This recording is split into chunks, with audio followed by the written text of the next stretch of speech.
Hey everyone, got a package to open up today. So let's get right into it today. It's overdue for a Phoenix Artisan Accoutrements order, so picked up a few things.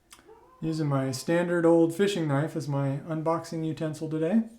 So if you guys have never seen PAA's packing jobs before, it's one of the most efficiently packed boxes in the business, I think. So Droid advertisement. If you guys haven't checked that out, it's pretty good. So the first thing I picked up is Senseless Deodorant. I've been using the same deodorant for years and years and years, and I'm about out and decided on a whim to go ahead and try PAA's deodorant this time around. It is most definitely scentless. I'm not picking up anything, so it appears to be pretty solid, but not chalky or anything. So we'll see how that goes over the next few weeks. Maybe I'll do a video letting you guys know how the deodorant seems to work. So next, I picked up the Beard Cube. I'm about out of my current beard shampoo. I do use a beard shampoo to wash out my beard.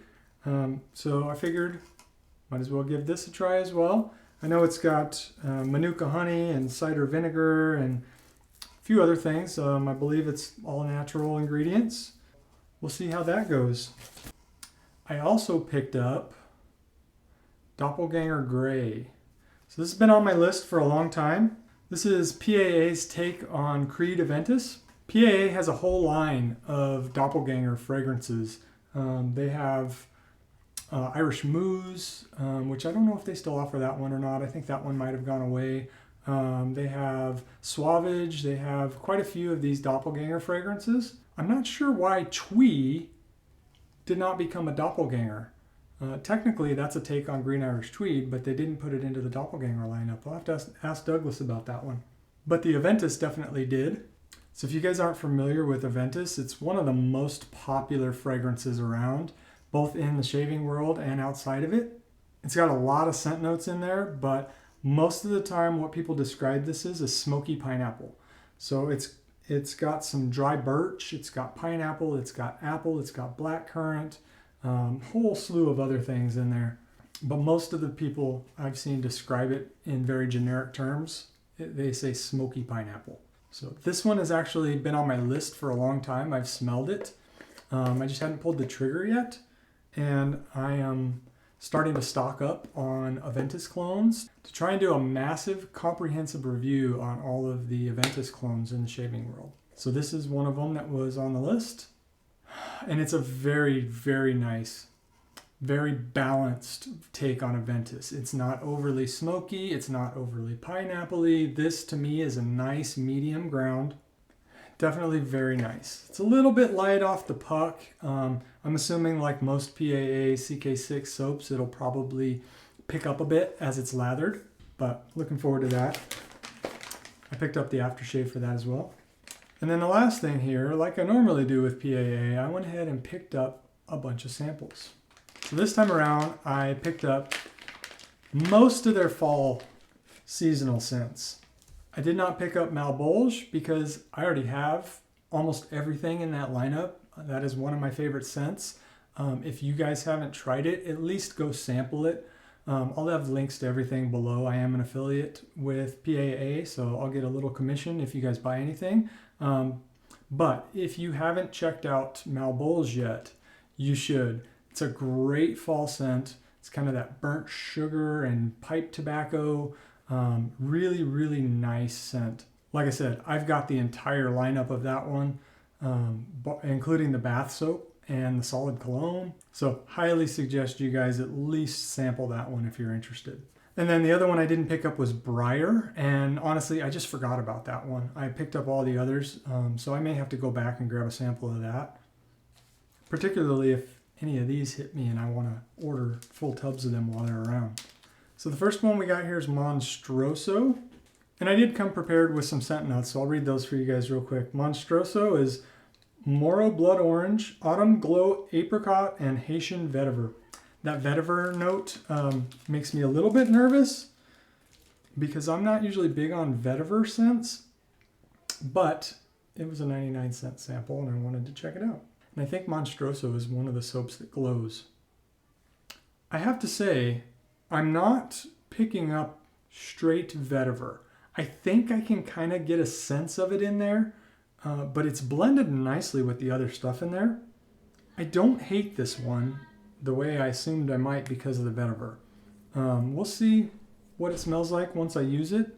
I do recommend if you buy these samples that you at least splash them on your skin once just to see, because sometimes the scent will be a little bit different on your skin. So the next one I got is Blue, believe it's pronounced Samhain. It is Gaelic, I believe. Commonly referred to in the community right now as Blue Samhain.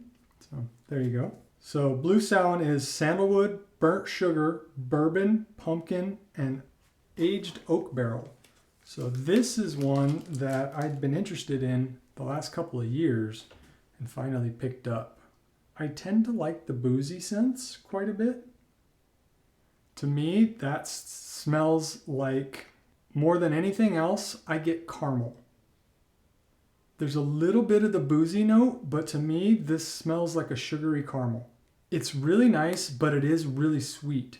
So again, I'll have to try it on my skin and see how it smells once it's on my skin and see if that sweetness is a little bit too much for me. But if you like gourmands, this is a good one.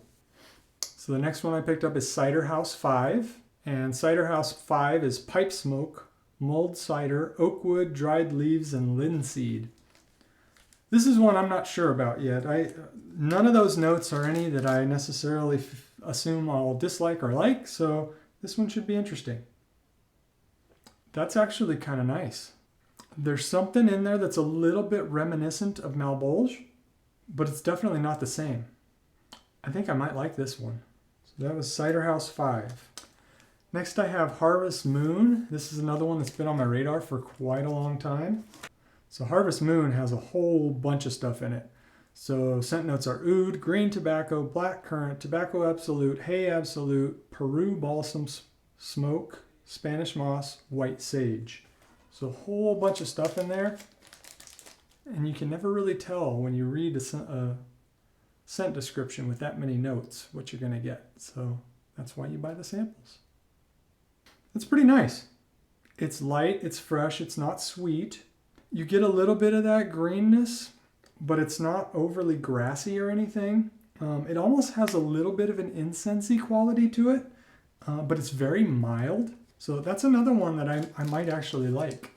So the next one is Grove. Now this is one that Douglas thought would be right up my alley based on all of the PAA scents I've enjoyed so far.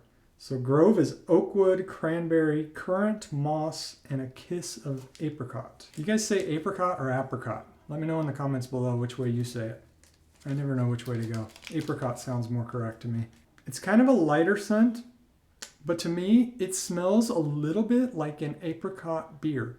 So we have some microbreweries. I don't drink anymore and haven't for a long time, but we had one in Phoenix here that had a very, very popular apricot beer. And to me, this smells a little bit like that. So save the best for last. Well, the most hyped for last, let's put it that way. The clown fruit. So if you guys were wondering why most of your Facebook group and shaving forum feeds were clogged up by creepy clown pictures, you can blame Douglas. That's part of his run up to the release of clown fruit. So this is another one that has quite a few ingredients or scent notes to it. Wormwood, Hungarian oak, elderflower, absinthe, neroli, amyris, elderberry, burnt sugar, tobacco absolute, and fear absolute. So I just saw CDB use this recently. I've seen him describe it as kind of sort of root beer like was the best thing he could come up with to kind of compare it to. All right, I can kind of see the root beer quality. It definitely doesn't smell like root beer, really. It's quite nice.